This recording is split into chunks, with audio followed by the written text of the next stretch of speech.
And ఇలాంటి ఫంక్షన్కి తాత్కార్ ఫంక్షన్కి వచ్చినప్పుడల్లా నాకు ఒకటే ఆలోచన,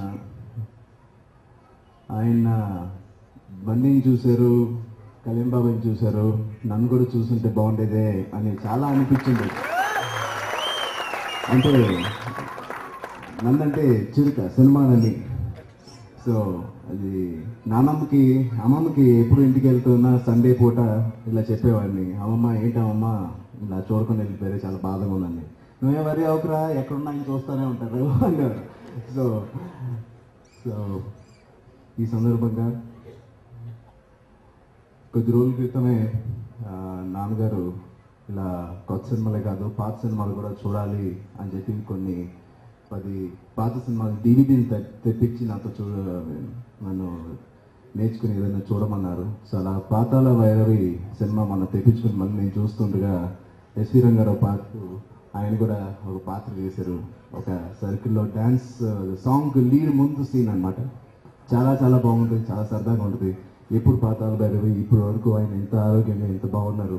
ఆయనతో చేసే అదృష్టం మా అందరికీ లేకపోయినా ఇలాంటి సభలో ఆయనకి ఇలా సన్మానం చేసి సభలో మేము పాలు పంచుకోవడం. హాస్యరసజ్ఞ పద్మశ్రీ డాక్టర్ అల్లు రామలింగయ్య గారి అనుభూతి ప్రసంగం. అల్లు రామలింగయ్యని చూస్తే నవ్వు చేస్తుందంటే నా బతుకు నవ్వులు అయిపోయిందన్నమాట. కానీ నవ్వులు పాలు కాలేదు. నవ్విస్తున్నందుకు గర్వపడుతున్నామని మీకు మనవి చేస్తున్నాం.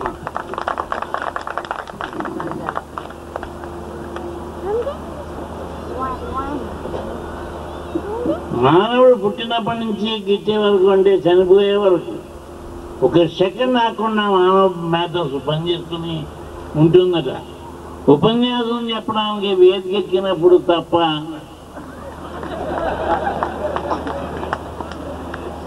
అప్పుడు అది కొంచెం ఎదుగు పడిపోతుంది.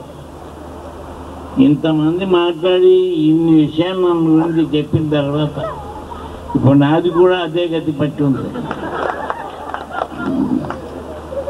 అయితే మగవాడు ఉపన్యసిస్తే మాత్రం ఇది జరుగుతుంది, ఆడతో ఉపన్యసిస్తే మగవాడు ఉపన్యసిస్తే మనిషిని చూసాక మాటలు వింటారు, అమ్మో వీడెవడు అని. ఆడవాడు ఉపన్యసిస్తే ముందు మనిషిని చూసాక మాటలు వింటారట. అందు గురించి నన్ను ముందు చూసేగా నా మాటలు వింటారు కాబట్టి నేను 3 జన్మ ఎత్తలేదని చెప్తున్నాను. ఎత్తినా పర్వాలేదు, నాకు ధన్యుణ్ణి. ఎన్నో చెప్పారు, ఎన్నో విషయాలు చెప్పారు ఈవేళ నన్ను గురించి. నాకు తెలియని విషయాలు చెప్పారు, ఎన్నో విషయాలు. ప్రతి ఒక్కటి కూడా జ్ఞాపకం పెట్టుకుని చెప్పడం చాలా కష్టమైనటువంటి పని అవుతుంది. ఎందుకంటే అన్నీ చెప్పాను. విజయరామారావు గారు చెప్పిన వ్యాయామం నవ్వుకోవడం ఒక వ్యాయామం అని చెప్పారు. నన్ను ఒక 4 డాక్టర్స్ రావణం గారు మీరు నడుస్తారా అని అడిగారు. నడుస్తానండి అన్న. ఎంతసేపు నడుస్తారు? 45 మినిట్స్ నడవడానికి ఒకటి చేపిస్తున్నానండి, వాడు తిరుగుతూ ఉండడం నేను చూస్తూ ఉంటాను.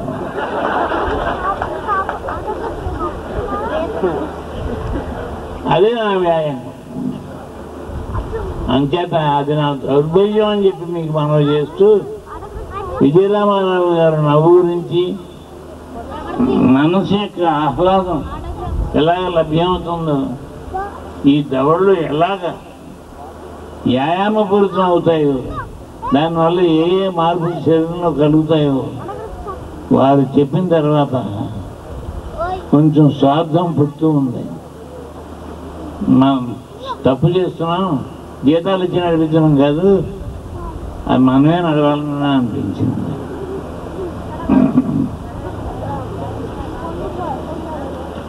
ఇకపోతే నేను ముఖ్యంగా తర్వాత మర్చిపోతానేమో అనేటువంటి భావంతో నేను మాట్లాడుకుంటున్నాను. ఆడపిల్లల తండ్రులు పడే బాధలు మీకు తెలుసు. సుఖపడే కుటుంబాలు ఉన్నాయి, బాధలు పడే కుటుంబాలే అధికంగా ఉన్నాయి. ఆడపిల్లలు తండ్రిగా ఉంటే వాళ్ళు పెట్టే డిమాండ్స్ మనకి కట్నం అరకట్న నిషేధాలు ఇవన్నీ ఇంకా ఏం పని చేయలేదు, అవి జరుగుతూనే ఉన్నాయి. ఆ ఒక్క బాధ నన్ను భగవంతుడు తప్పించి నన్ను ఒక తండ్రిగా చూసేటువంటి అల్లుడు చిరంజీవిని ప్రసాదించినందుకు మీ అందరికీ కృతజ్ఞత చెప్తున్నాను. నేను చిరంజీవి అనేటువంటి వాడు అంత వ్యక్తిత్వం ఉన్న మనిషి, అంత దూరదృష్టి ఉన్న మనిషి, అంత నా నుండి ఏమీ ఆశించని మనిషి. నా వైద్యాన్ని మాత్రమే కోరుకుంటూ ఉంటాడు అతను, అంతే. అంచేత నాకు అదృష్టం. ఇంకొక అల్లుడు ఉన్నాడు వెంకటేశ్వరరావు, ఆయన అందరి చేత కూడా మెప్పుపడుతూ ఉంటాడు. మంచి చెయ్యి, మంచి అస్తవాసని. సరిగా నా విషయం, అల్లు రామలింగయ్య తెర మీద హాస్యాన్ని మందుగా ఇస్తాడు, మందును మాత్రం హాస్యంగా ఇవ్వడు అన్నాడు రాత్రి. మందు కూడా హాస్యంగా ఇస్తే కుమ్మడి ముగిలిపోతాయి. అంచేత ఈ హోమియోపతి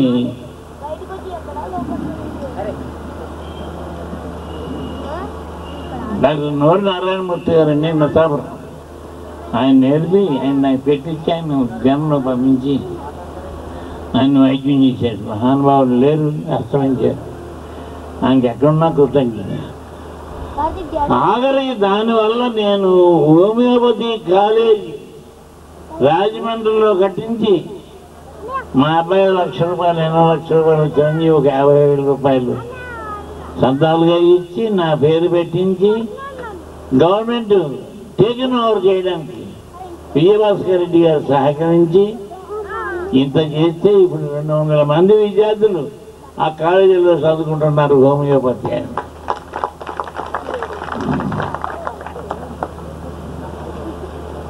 నా జన్మ ఒక రకంగా మాట్లాడుకుంటే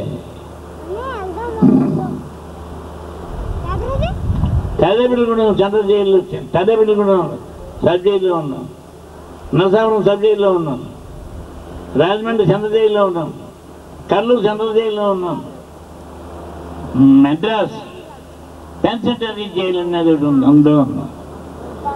వీటన్నిటిని చూసేసి నా గత 50 సంవత్సరాల జీవితంలో 30 సంవత్సరాలు ఈ దేశం కోసమే వెచ్చించాను. ముఖ్యంగా నేను మీతో మాట్లాడుకున్నది ఏమిటంటే,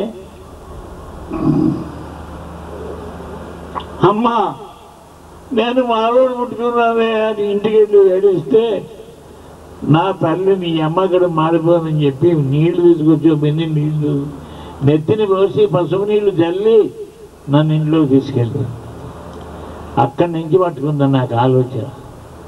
ఒక మనిషి పట్టుకోవడం ఏంటి, ముట్టుకోపోవడం ఏంటి, ఏమిటి ఇది అనేటువంటి సంఘర్షణ. దాంతో నేను నా జీవితం చాలా బాగా హరిజనుల కోసం, ఆ బడుగు జనం కోసమే వినియోగించాను. వాళ్ళ కోసమే వీడు వాళ్ళని రెచ్చగొడుతున్నాడు మా మీదకి అని చెప్పేసి నన్ను తీసుకుపోయి డిజైన్ చేశారు కూడా. ఇన్ని వాదనలు అయిపోయినాయి. జైళ్ళు, సేవ, మహాత్మా గాంధీ, ఆయన వ్యక్తిగత సత్యాగ్రహాలు, ఆమర నిరాహార దీక్షలు, అవన్నీ నేను చేయకపోయినా చేసిన వాళ్ళని చూశాను. ఆ అనుభవం ఏమిటో నాకు తెలుసు. కానీ ఆ అనుభవం ఇప్పుడు ఆమరణ నిరాహార దీక్ష అన్నాడంటే మాడిపోయాడే, లాభం లేదు. ఎందుకంటే పట్టుకొచ్చి గుట్టలోంచి పెట్టేస్తాను లోపలికి ఆహారం. ఇంకేం ఆమరణ నిరాహార దీక్ష అయిపోయింది. ఆమరణ నిరాహార దీక్ష అంచేత దానికి చక్కటి ఉపాయం కనుక్కున్నవాడు మన చంద్రబాబు నాయుడే. ఇంకా ఆమరణాలు లేవు. అది ఒక్క మహాత్ముడికే చెందింది, గాంధీకి చెందింది. ఆ పవిత్రత ఆయనకే ఇచ్చారు. ఆయనకి ఈ అంబేద్కర్కి ఎటువంటి సంభాషణ జరిగి పంచములు, మాలవాళ్ళు, హరిజనులు, ఆద్యాంధ్రులు, ఒక ఊరికి రెండో ఊరిలో కాపురం ఉన్నటువంటి వాళ్ళు, ఎప్పుడు ప్రతి ఊళ్ళోనూ 2 ఊళ్ళు ఉన్నాయి. 2 ఊళ్ళను ఉన్నంతకాలం ఇది మనకి ఏక భారతదేశం కాదు. ఎలాగవుతుంది? ఒక ఊరిలోనే 2 ఊళ్ళు ఉంటే ఏక భారతదేశాన్ని మనం ఆడేయన్ని అబద్ధాలు. ఇప్పటికీ కూడా ఇంకా పల్లెల్లో కొత్త ఈ అన్టచబిలిటీ అనేది ఉందా లేదా అని వాళ్ళు ప్రశ్నించుకుంటే పూర్తిగా పోలేదు, ఇంకా ఉంది. మనకి సిగ్గుచేటు. 78వ సంవత్సరం నడుస్తూ ఉంది. 122 సినిమాలు యాక్ట్ చేశాను. కొంతమంది 8 అన్నారు, 10 అంటున్నారు, 6 అంటున్నారు, 5 అంటున్నారు. పర్వాలేదు. 122 సినిమాలు యాక్ట్ చేశాను. మీ అందరి ఆశీర్వచనం దయ ఉంటే 1116 సినిమాలు పూర్తి చేద్దామని ఆశిస్తూ ఉన్నాను. నాకు శారీరకంగా ఆ బలహీనత నేను ఇంకా ఫీల్ అవటం లేదు. నాకు ఇన్నేళ్ళు ఉన్నాయి కానీ అంచేత మీ ఆశీర్వచన బలం కావాలి, మీ ఆదరణ కావాలి.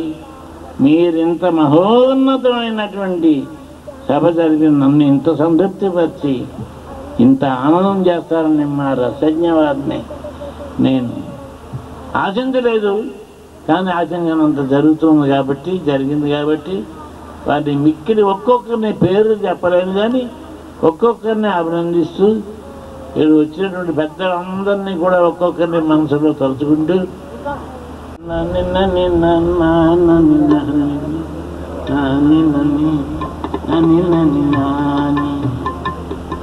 దేశం 12 సార్లు నారాయణ మోయనే చుట్టి తిరిగి వచ్చేనే నారాయణమ్మ నన్ను పొమ్మనకారమ్మనవే నారాయణమ్మ. దేశం 12 సార్లు నాయుడు బావోయ్ చుట్టూ తిరిగి వస్తే నాయుడు బావ ఏమి ఒరిగింది.